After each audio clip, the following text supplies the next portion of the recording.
मुंबई में एक जगह पड़ती है बांद्रा। बाबा सिद्दीकी और उनके बेटे विधायक ज़ीशान सिद्दीकी 12 अक्टूबर को रात 9 बजे तक अपने खेरवाली ऑफिस में थे और 9:30 बजे के बीच दोनों एक साथ घर जाते थे। लेकिन अचानक ज़ीशान सिद्दीकी का फोन आता है तो ज़ीशान सिद्दीकी सबसे पहले ऑफिस से बाहर निकले। ऑफिस से निकलने के 5 मिनट बाद बाबा सिद्दीकी हमेशा की तरह अपने पार्टी वर्कर्स से मिलते हुए उसी ऑफिस से निकलते। सिद्दीकी की कार ऑफिस से करीब 100 मीटर की दूरी पर खड़ी थी। ऐसे में बाबा सिद्दीकी वहां वर्कर्स से मिल रहे थे कि तभी अचानक एक बम फटता है। अब वर्कर्स और बाबा सिद्दीकी को पहले लगा कि दुर्गा माता उत्सव चल रहा है, इसलिए पटाखे फोड़े जा रहे हैं। खुद बाबा सिद्दीकी भी पटाखे फोड़ रहे थे। हालांकि आसपास कोई देवी का पंडाल नहीं था। ऐसे में भारी हंगामा हुआ और वर्कर्स उस तरफ दौड़े जहां से आवाज आई थी। वहीं बम के विस्फोटक से भारी धुआं हो गया और इसके बाद अचानक गाड़ी से 3 लोग उतरते हैं और ये तीनों अपने चेहरे पर रुमाल बांधे हुए थे ताकि उनकी पहचान ना हो सके। इसके बाद उन्होंने बाबा सिद्दीकी पर 3 राउंड फायरिंग की। पुलिस का कहना है कि फायरिंग में 9.9 mm पिस्टल का इस्तेमाल हुआ था। सीने में गोली लगने से बाबा सिद्दीकी गिर पड़े। धुएं की वजह से खांसी और आंखों में जलन होने लगी। किसी को कुछ ना तो ढंग से दिखाई दे रहा था और ना ही कुछ समझ में आ रहा था कि ये सब हो क्या रहा है। इस धुएं और आवाज की वजह से किसी को समझ नहीं आया कि गोली चली, कहां चली, किस पर चली। लेकिन जब धुआं हटा तो दिखा कि बाबा सिद्दीकी कार में खून से लथपथ पड़े थे। ये देखकर मौके पर हड़कंप मच गया और फौरन आसपास मौजूद पार्टी वर्कर्स ने उन्हें पास के लीलावती अस्पताल पहुंचाया। हालांकि सीने में गोली लगने की वजह से बाबा की मौत हो चुकी थी।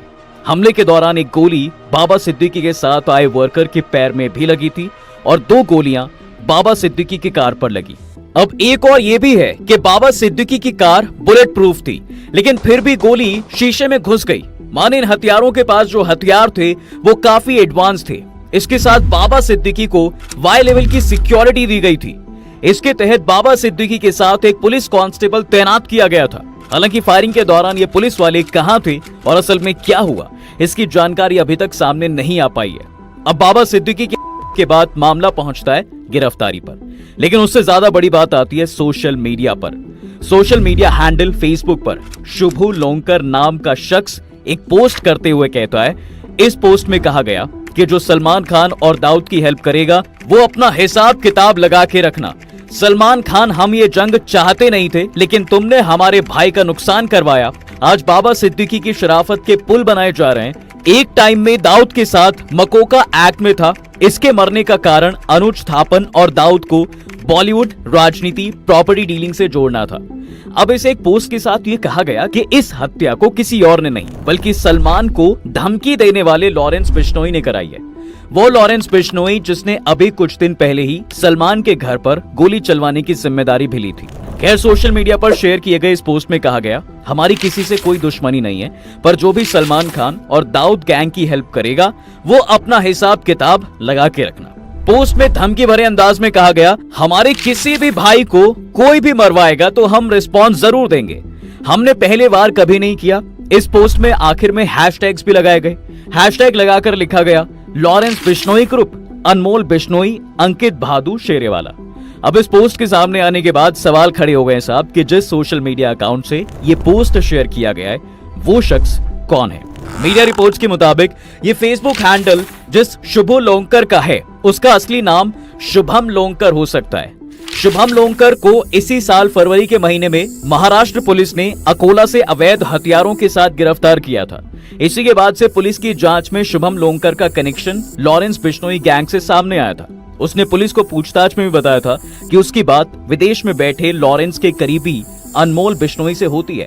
दोनों वीडियो कॉल के जरिए भी बात करते थे। साथ ही पुलिस की जांच में उस वक्त शुभम लोंकर ने यह भी कबूल किया था कि उसकी बात वीडियो कॉल के जरिए लॉरेंस बिश्नोई से भी हो चुकी है। अब इसके बाद ये अंदाजा लगाया जा रहा है कि अगर कोई शख्स इतने बड़े नेता तक पहुंच सकता है तो क्या अब सच में अगला नंबर सलमान खान का है।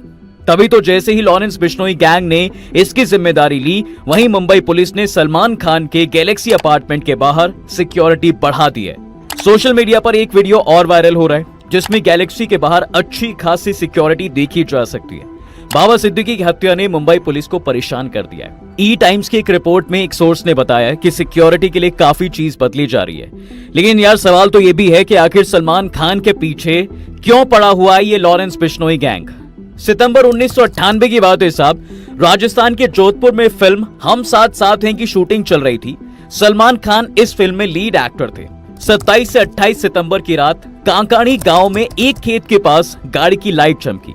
गांव वाले फौरन अपने घर से निकले, उन्हें सफेद जिप्सी दिखी, वो भाग गए कि कोई शिकार करने आया है। इसी बीच गोली चलने की आवाज आई। गांव वाले उस तरफ भागे जहां से आवाज आई थी। पास पहुंचे तो जिप्सी को तेजी से वहां से भागते देखा। कुछ नौजवानों ने जिप्सी का पीछा भी किया, लेकिन वो भागने में कामयाब रहे। अगले दिन अखबारों में इस घटना की खबर छपी। एक चश्मदीद ने दावा किया कि उसने भागती हुई जिप्सी में बैठे सलमान खान को पहचान लिया था। मामले की छानबीन शुरू हुई और वन विभाग की टीम घोड़ा फार्म्स पहुंच गई, जहां सलमान समेत हम साथ साथ हैं के क्रू ठहरे थे। वहां काला हिरण के अवशेष मिले। 2 अक्टूबर को बिश्नोई समाज ने इस मामले में सलमान खान के खिलाफ एफआईआर दर्ज करा दी। सलमान खान की गिरफ्तारी हुई और उन्हें जेल जाना पड़ा। दरअसल बिश्नोई समाज में हिरण की पूजा होती है। वो हिरण के लिए कुछ भी कर गुजरने पर उतारू हो जाते हैं। 2018 में बिश्नोई समाज से आने वाले लॉरेंस बिश्नोई ने ऐलान किया था कि काले हिरण के शिकार के लिए वो सलमान खान से बदला लेकर रहेगा और उन्हें जिंदा नहीं छोड़ेगा। अब बस इसी को लेकर उसने सलमान खान के घर पर फायरिंग भी करवाई थी। 14 अप्रैल 2024 सुबह के 4:51 का वक्त था। 2 बाइक सवार सलमान खान के बांद्रा वाले गैलेक्सी अपार्टमेंट पहुंचते दोनों ने 5 राउंड फायरिंग की। इस फायरिंग में गोली सलमान के घर के दीवार पर लगी। वहीं एक गोली सलमान के घर पर लगे नेट को चीरती हुई उनके ड्राइंग रूम के दीवार पर लगी। फायरिंग के बाद दोनों शूटर्स अपनी बाइक मौके पर ही छोड़कर फरार हो गए। बाद में लॉरेंस के भाई अनमोल ने सोशल मीडिया पर पोस्ट करके हमले की जिम्मेदारी ली थी। अब बाबा सिद्दीकी की हत्या के बाद इसलिए ये डर भी बढ़ गया है कि कहीं अगला नंबर सलमान खान का न लग जाए, इसलिए उनकी सिक्योरिटी काफी टाइट कर दी गई है। अब ऐसे सिक्योरिटी को लेकर एक सवाल तो बाबा के लिए भी बनता है कि बाबा सिद्दीकी को वाई कैटेगरी की सिक्योरिटी मिली हुई थी तो फिर साथ में क्यों थे सिर्फ 3 पुलिस वाले।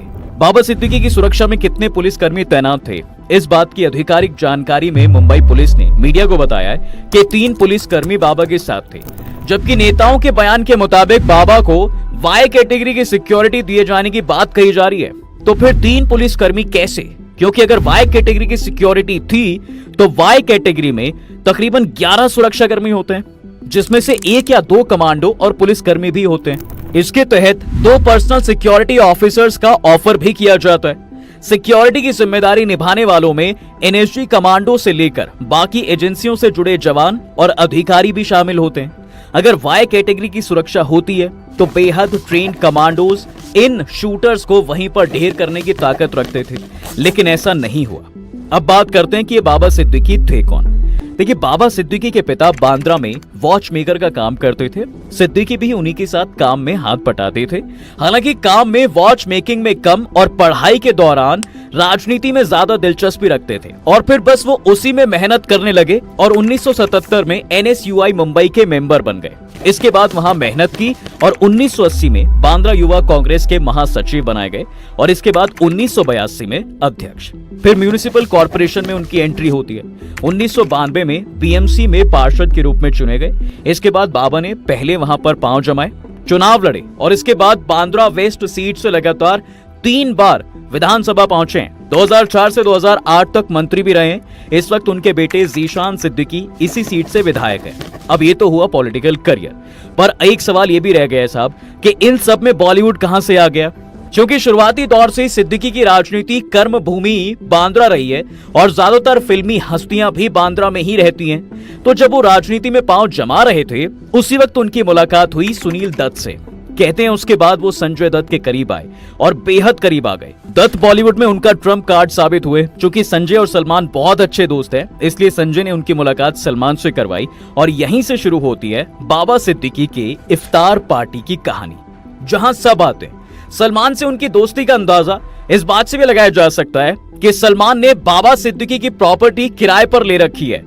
हिंदुस्तान टाइम्स की रिपोर्ट के मुताबिक सलमान ने बांद्रा में Salman Khan ventures private limited के तहत डुप्लेक्स अपार्टमेंट किराए पर ले रखा है। मकबा हाइट्स में मौजूद इस डुप्लेक्स के मालिक हैं बाबा सिद्दीकी और उनके बेटे जीशान सिद्दीकी। वैसे जब भी बाबा सिद्दीकी की बात होती है या आगे कभी होगी तो एक किस्सा जरूर निकल कर आता है, वो है सलमान शाहरुख की दुश्मनी का किस्सा। उन्होंने बॉलीवुड के दो सुपरस्टार्स यानी सलमान खान और शाहरुख खान के बीच लंबे समय से चली आ रही दुश्मनी को खत्म करा दिया था। कहा जाता है कि साल 2008 में कटरीना कैफ के जन्मदिन पर शाहरुख और सलमान के बीच एक बड़ा झगड़ा हुआ था। उसके बाद से दोनों ने एक दूसरे से बात करना बिल्कुल बंद कर दिया था। वो दोनों बड़े बड़े इवेंट्स में भी एक दूसरे से दूरी बनाने लगे। मीडिया में भी बात सामने आ गई कि शाहरुख और सलमान के रिश्ते में कुछ तनाव चल रहा है भाई। फिर 2013 में बाबा सिद्दीकी ने अपनी मशहूर इफ्तार पार्टी में दोनों को इनवाइट किया। उसी दौरान सलमान और शाहरुख लंबे समय के बाद एक दूसरे से मिले और कहा जाता है कि उसी पार्टी में शाहरुख सलमान ने गले मिलकर अपनी 5 साल लंबी चली दुश्मनी को खत्म किया था। लेकिन सवाल तो अभी भी वही है कि क्या सच में बाबा के साथ दाऊद के रिलेशन थे? दरअसल मुंबई की दंत कथाओं में बाबा सिद्दीकी को बॉलीवुड और अंडरवर्ल्ड का ब्रिज कहा गया, क्योंकि कथित तौर पर संजय दत्त का कनेक्शन भी अंडरवर्ल्ड